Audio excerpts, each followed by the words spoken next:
అమ్మాయికి అబ్బాయి నచ్చాడు. మా అబ్బాయికి కూడా అమ్మాయి చాలా నచ్చింది. ఇక మనం మాట్లాడుకోవాల్సింది పిల్లల భవిష్యత్ గురించి. ఈ అమ్మాయికి మీరు ఏమిస్తారు? నేను కట్నమివ్వను, కానీ టిఎన్ఎం యూనివర్సల్ ఇన్ఫ్రా డెవలపర్స్లో ద్వారకామై ప్రాజెక్ట్లో ఒక ప్లాట్ ఇస్తాను. ఈ ద్వారకామయ్య ఎక్కడుంది బావగారు? ద్వారకామయ్యలో ప్లాట్ కొండపావులూరులో, గన్నవరం దగ్గర వెస్ట్ బైపాస్ పక్కనుంది. ఆ ప్రాంతంలో భూమి విలువ రోజురోజుకి పెరుగుతోంది.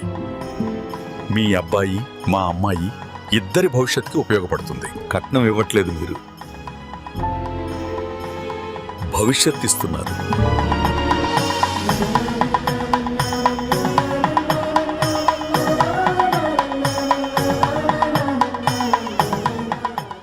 ద్వారకామై మీ కుటుంబానికి భరోసాతో కూడిన స్థిరమైన ఆస్తి.